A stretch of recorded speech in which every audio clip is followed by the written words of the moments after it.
చేస్తుంటారు. అయితే దీనికి సంబంధించి తన అల్లుడు ఎవరైతే సామ్సన్ ఉన్నారో, సామ్సన్ నిన్న సాయంత్రం హైదరాబాద్ నుంచి 50 లక్షల రూపాయలతో తన ఎవరైతే మామగారు ఉన్నారో తన గంట జాన్ బాబురావు ఇంటికి వచ్చారు. అయితే ఈ 50 లక్షలకు సంబంధించి పక్కా సమాచారంతో ఈ 50 లక్షలకు సంబంధించి పోలీసులకు ఇన్ఫర్మేషన్ వచ్చింది. ఈ 50 లక్షల కోసం పోలీసులు ఆ గ్రామానికి చేరుకుని ఇంట్లో వారిని సంప్రదించి మీ ఇంట్లో సెర్చ్ ఆపరేషన్ చేయాలంటే వారు కూడా ఒప్పుకున్నారు. అయితే సెర్చ్ ఆపరేషన్ చేసిన అనంతరం ఎవరైతే గంట జాన్ బాబురావు పాస్టర్ ఉన్నాడో తన అల్లుడు సామ్సన్ తీసుకొచ్చిన 50 లక్షల రూపాయలు కూడా ఒక సూట్ కేసులో ఉన్నాయి. అయితే ఈ 50 లక్షల రూపాయలకు సంబంధించి ఇవి ఎక్కడివి, దేనికోసం 50 లక్షల రూపాయలు హైదరాబాద్ నుంచి ఇక్కడ తీసుకొచ్చారని పోలీసులు జాన్ బాబురావు అల్లుడు సామ్సన్ ప్రశ్నించగా సామ్సన్ కూడా పొంతన లేని సమాధానాలు చెప్తున్నారు. అయితే మరింత నగదు ఉంటుందన్న సమాచారంతో ఇంట్లో మరికొంత సెర్చ్ చేయగా పలు సూట్ కేసులలో భారీగా డబ్బు అనేది పోలీసులకు దొరికింది. దీనంతా కూడా స్వాధీనం చేసుకున్నారు. పెద్ద ఎత్తున డబ్బు జరగడంతో ఈ అమౌంట్ కి సంబంధించి కౌంటింగ్ మిషన్ కూడా తీసుకొచ్చారు. అనంతరం కౌంటింగ్ చేసిన తర్వాత దాదాపు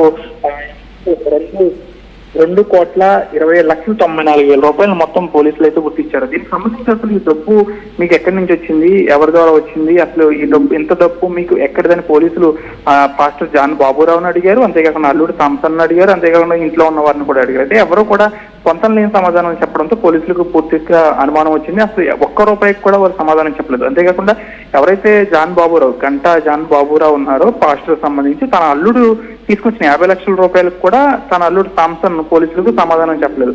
అయితే ఇంట్లో వారందరూ కూడా పొంతం లేదని సమాధానాలు చెప్పడం ఒక్కసారిగా ఈ 2,20,00,000 సంబంధించిన రూపాయలు దొరకడం, దానికి ఎటువంటి ఆధారాలు లేకపోవడంతో పోలీసులకు అనుమానం వచ్చింది. దీనిపై ఎఫ్ఐఆర్ కూడా నమోదు చేశారు. దీనికి సంబంధించి అసలు ఎవరి ప్రమేయం ఉంది, నిజంగా పోలీసులకు ఈ 54 లక్షల రూపాయలు సామ్సన్ తన ఇంటికి మామగారి ఇంటికి తీసుకొస్తున్నాడని పక్క సమాచారం ఉంది కాబట్టి అసలు పోలీసులు దీనిపై ఎటువంటి చర్యలు తీసుకుంటారని వేచి చూడాల్సిన అవసరం ఉంది.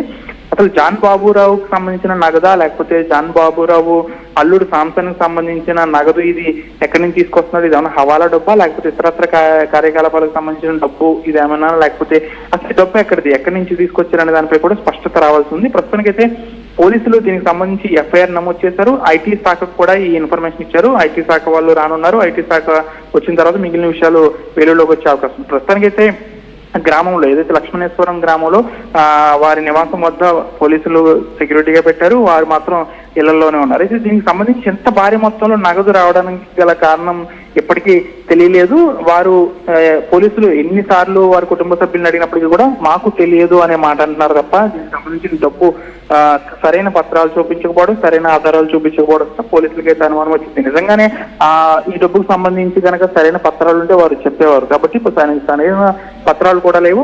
పోలీసులు అడుగుతున్న సమయంలో మనం విజువల్స్ లో చూడొచ్చు. పోలీసులు అడుగుతున్న సమయంలో, ప్రశ్నిస్తున్న సమయంలో వారి మొహంలో కూడా కాస్త భయాందోళన కలిగిన మొహంగా కనిపిస్తుంది. కాబట్టి అసలు ఈ డబ్బు అనేది కాస్త ఇల్లీగల్ గా వచ్చిన డబ్బా, లేకపోతే హవాలాకు సంబంధించిందా, మరి ఏ ఇతర కార్యకలాపాలకు సంబంధించినదని మాత్రం పోలీసులు ఐటీ శాఖ వారు దీనిపై దృష్టి సాధించి ఎటువంటి ఇన్ఫర్మేషన్ లాగుతారనేది మాత్రం చూడాలి. పక్కాగా జాన్ బాబురావు సంబంధించి అల్లుడు 50 లక్షల రూపాయలను తీసుకొస్తున్నాడని పోలీసులకు పక్కా సమాచారం ఉంది. కాబట్టి ఈ మొత్తం కూడా కుబీలా అయితే మరింత సమాచారం వచ్చే అవకాశం ఉంది.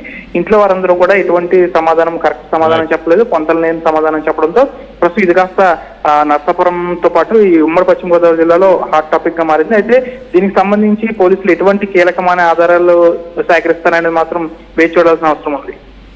Right Manoj, thanks for the latest update. మొత్తం మీద మనం విజువల్స్లో చూడొచ్చు ఆ పోలీసు వాహనంలో ఒక 3 ఇట్లా సూట్ కేసులు, ట్రాలీస్ అని చెప్పొచ్చు. ఆ ట్రాలీస్ భారీగా కొంత వజనుతో కూడా ఉన్నాయి, అంత వెయిట్తో ఉన్నాయి.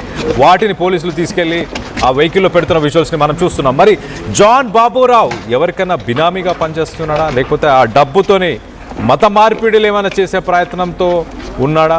మొత్తానికైతే ఆ డబ్బు ఎక్కడిది, ఎలా వచ్చింది అంటూ పోలీసులు వేసిన ప్రశ్నలకి ఇటు ఫ్యామిలీ అంతా కంగు తినింది.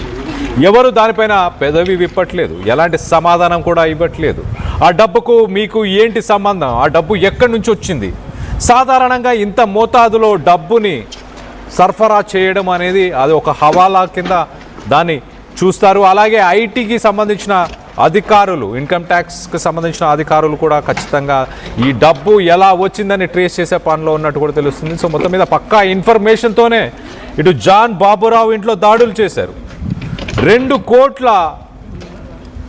కోట్లకు సంబంధించి 2 కోట్ల పైచిలుకు డబ్బు ఒక్కసారి ఇట్లా రెడ్ హ్యాండెడ్గా అంత మోతాదులో క్యాష్ దొరకడంతో పోలీసులు కూడా షాక్ అయ్యారు. సో మొత్తం మీద దానికి సంబంధించిన విజువల్స్ని చూస్తున్నాం.